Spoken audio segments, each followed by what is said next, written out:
Bismillahirrahmanirrahim. Assalamualaikum warahmatullahi wabarakatuh.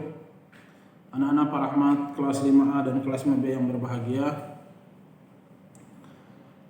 Tidak ada kalimat yang paling utama ataukah tidak ada kalimat yang paling agung yang diucapkan oleh insan yang bertakwa, yang beriman kepada Allah, tentunya anak saleh dan salehah, tidak lain dan tidak bukan adalah tanda kalimat rasa syukur dia kepada Allah Subhanahu wa taala atas segala bentuk limpahan nikmat yang Allah berikan kepada kita semua, sehingga pada kesempatan yang berbahagia ini dan kesempatan yang Allah berikan kepada kita, sehingga kita bisa melakukan aktivitas kita sebagai hamba Allah, yaitu melaksanakan ibadah, dan salah satu ibadah adalah menuntut ilmu. Mudah-mudahan anak-anakku sekalian, setiap langkah yang kalian langkahkan, setiap tangan yang kalian ayunkan, dan setiap pikiran yang kalian curahkan, tenaga, tentunya juga dengan harta yang sudah kita curahkan semua, mudah-mudahan itu semua menjadikan saksi dicatat oleh Allah Subhanahu wa taala sebagai cinta emas pada yaumul qiyamah nanti. Salawat dan salam mudah-mudahan tetap tercurahkan kepada baginda Rasulullah sallallahu alaihi wasallam beserta dengan para keluarga beliau, para sahabat, para tabi'in, tabi'ut tabi'in, dan orang-orang yang selalu senantiasa istiqamah di atas manhaj beliau. Dan tentunya mudah-mudahan anak-anakku sekalian kelas 5A dan kelas 5B, kita semua dicatat oleh Allah Subhanahu wa taala mudah-mudahan sebagai calon penghuni surga. Amin. Baik anak-anak Pak Rahmat kelas 5A dan kelas 5B yang berbahagia, dalam pembelajaran sejarah sudah kita bahas baik dari kelas 4, kelas 5, kemudian sekarang kita masuk di kelas 5, nanti kalau masuk kelas 6 nanti akan bahas tentang Khulafaur Rasyidin. Di kelas 4 masih kita membahas tentang kaum Muhajirin dan kaum Ansor, ya. Di kelas 5 kita bahas tentang perjanjian Hudaybiyah, isi perjanjian Hudaybiyah, Fathul Makkah, Haji Wada, dan terakhir yang kita bahas pada pelajaran sejarah kita adalah saat-saat terakhir baginda Rasulullah sallallahu alaihi wasallam. Mungkin teman-teman sudah menyaksikan video yang sudah Bapak share kemarin, masih berkaitan dengan saat-saat terakhir baginda Nabi sallallahu alaihi wasallam. Oleh karena itu anak-anakku sekalian, pada kesempatan ini Bapak ingin mereview kembali tentang tanda-tanda perpisahan baginda Nabi sallallahu alaihi wasallam.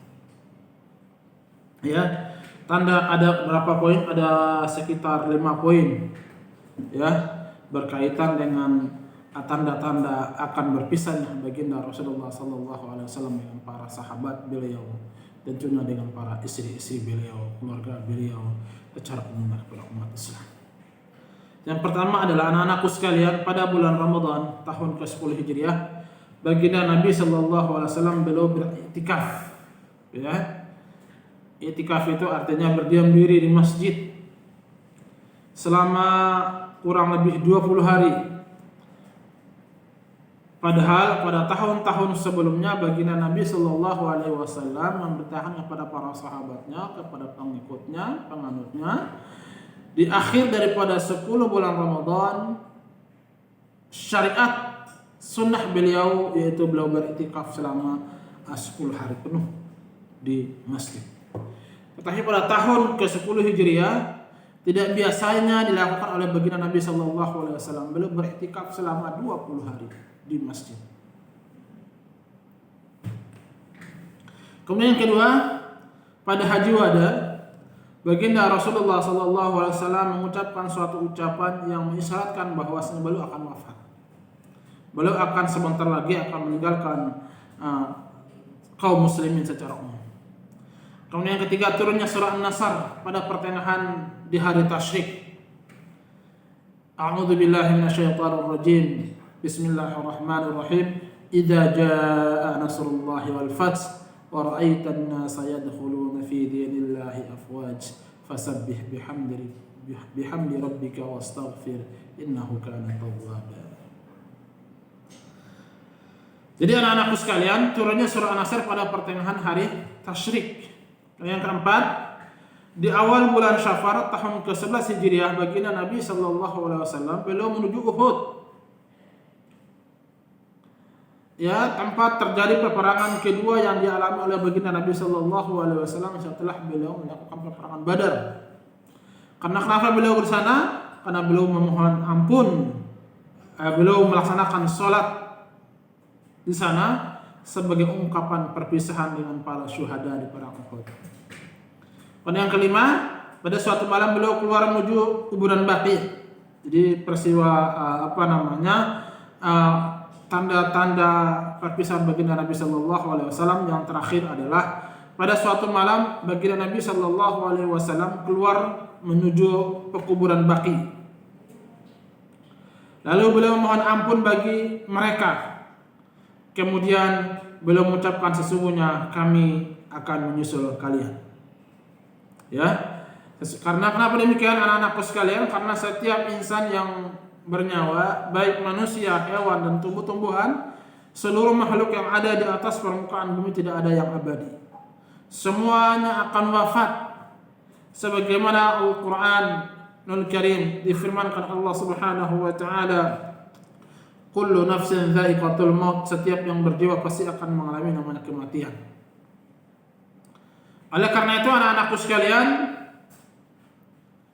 salah satu sunnah yang disyariatkan oleh baginda Rasulullah sallallahu alaihi wasallam adalah berziarah ke kuburan dengan tujuan untuk mengingat kita tentang kematian.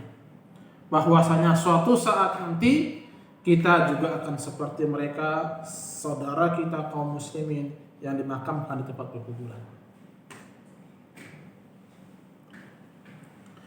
Kemudian anak-anakku sekalian, pada kesempatan ini Pak Rahmat akan membahas berkaitan dengan permulaan sakit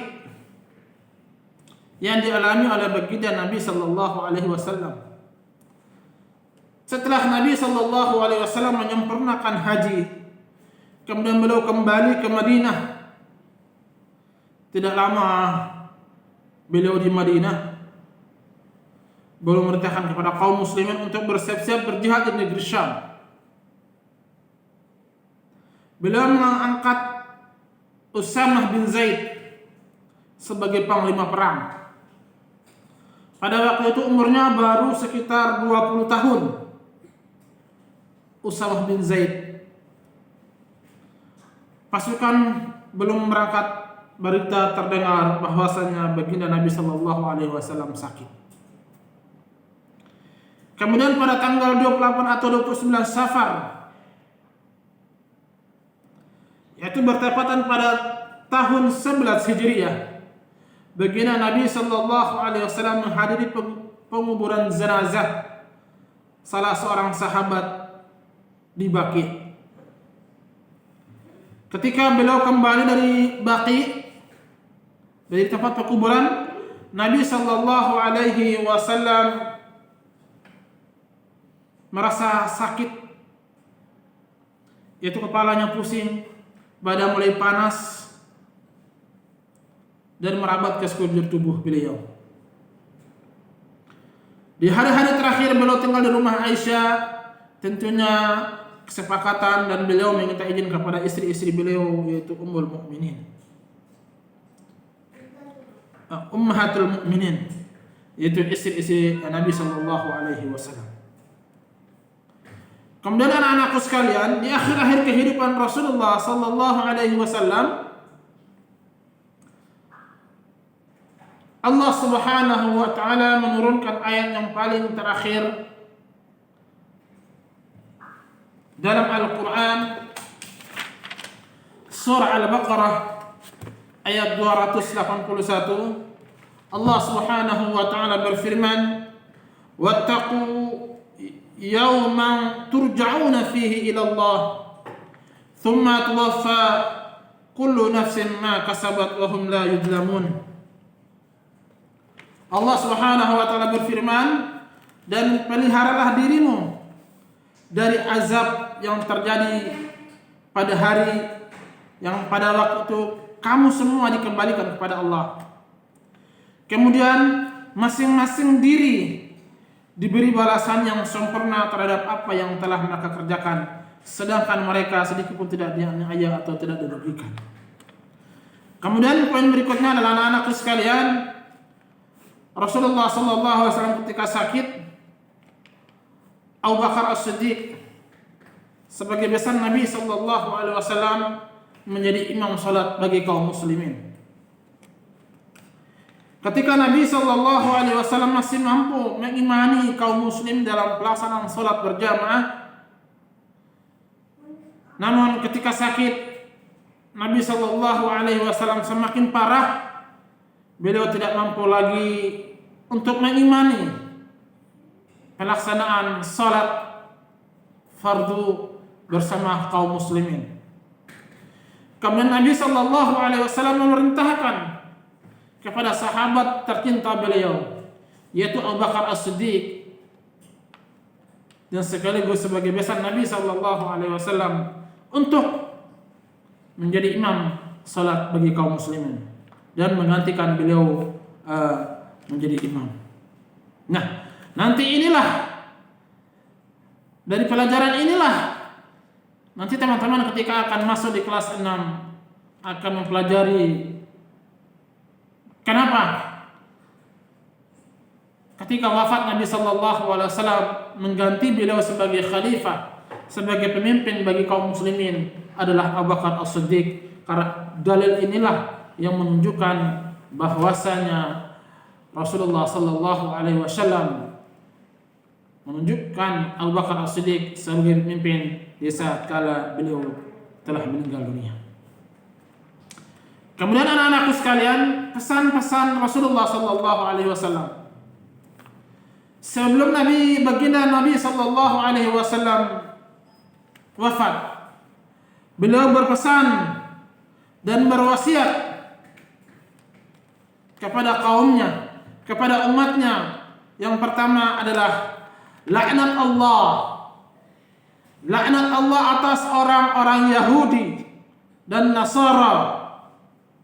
Mereka menjadikan kuburan para nabi mereka sebagai masjid. Sebagaimana dalam sebuah hadis, baginda Nabi SAW, la'natullah al-yahud wan nasara ittakhadhu qubur anbiya'ihim masajid. Allah Subhanahu wa taala akan melaknat orang-orang Yahudi dan Nasara yang mana mereka menjadikan kuburan para nabi-nabi mereka sebagai tempat sujud, sebagai tempat untuk beribadah. Padahal kita lihat dalam ayat hadis yang lain, Nabi SAW menjelaskan tentang tempat ibadah. Dalam konteks hadis yang umum, Nabi SAW bersabda, "Qulul ard masajid illa al-hamam wal maqabir." Seluruh permukaan bumi bisa kita jadikan tempat untuk sujud, bisa kita jadikan tempat untuk beribadah, kecuali dua tempat, yaitu pekuburan dan kamar mandi atau toilet. Kemudian yang kedua, tidak boleh ada dua agama di bumi Arab. Saat ini anak-anakku sekalian, kita melihat realita yang ada, begitu perpecahan yang sangat luar biasa. Syiah laknatullah alaih yang selalu mempropagandakan ahli sunnah dengan ideologi-ideologi yang sangat menyesatkan. Hampir seluruh jazirah Arab, bahkan sebagian jazirah Arab udah terkena doktrin atau paham-paham Syiah. Seperti sekarang yang saat masih sedang bergejolak di Yaman, Suriah, dan negara-negara konflik yang lain. Kemudian yang ketiga, jagalah sholat dan budak-budak kalian. Jangan sekali-kali kalian abaikan. Beliau mengulang sehingga beberapa kali. Jadi anak-anakku sekalian, wasiat Nabi SAW yang pertama adalah jangan jadikan kuburan itu sebagai tempat ibadah. Kemudian yang kedua, tidak boleh ada dua agama yang ada di negara Jazirah Arab. Kemudian yang ketiga adalah jagalah salat. Kemudian jagalah budak-budak kalian, jangan kalian abaikan dua itu. Sehingga anak-anakku sekalian, kenapa Rasulullah sallallahu alaihi wasallam berwasiat jagalah salat? Karena salat merupakan amalan pertama seorang hamba yang dihisab oleh Allah Subhanahu wa taala pada yaumul qiyamah. Salat amalan yang pertama kali dihisab di sisi Allah Subhanahu wa taala pada hari kiamat adalah amalan salat seorang hamba. Baik anak-anakku sekalian, mudah-mudahan ini bisa bermanfaat berkaitan dengan saat-saat terakhir baginda Rasulullah sallallahu alaihi wasallam. Ada poin penting yang Bapak catat berkaitan dengan saat-saat kehidupan Nabi sallallahu alaihi wasallam. Kalau kita lihat anak-anakku sekalian, Rasulullah sallallahu alaihi wasallam adalah khairan nas fi hadhil alam. Sebaik-baiknya manusia yang ada di atas permukaan bumi. Beliau merasakan sakit.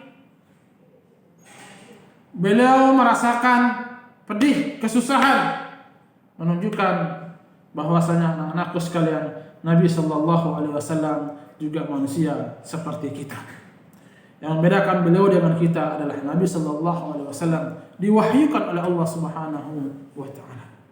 Orang terbaik, manusia terbaik, yang hatinya lembut luar biasa.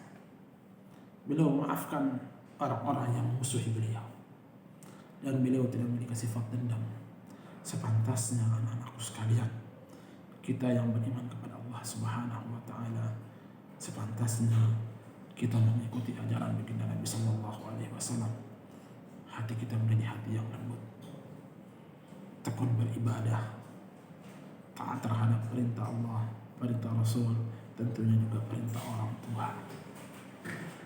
Mudah-mudahan anak-anakku sekalian, dari pelajaran kisah Rasulullah SAW memberikan pelajaran buat kita bahwasanya tidak ada yang abadi, tidak ada yang spesial. Rasulullah memberikan pelajaran buat kita. Beliau perlu berdoa, ya Allah, jangan engkau di saat-saat terakhir, jangan engkau rasakan sakit badanku ya Allah. Bisa saja, tapi tidak demikian. Bahkan dalam sabda Nabi sallallahu alaihi wasallam, inna lil maut saqara, sesungguhnya dalam kematian ada terdapat sakit. Di dalam kematian ada terdapat rasa sakit.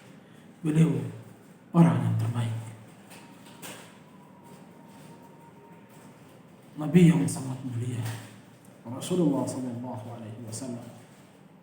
Di saat-saat beliau wafat, beliau merasakan sakit. Apakah amalnya beliau kurang? Tentu tidak. Apakah beliau sombong? Tentunya tidak.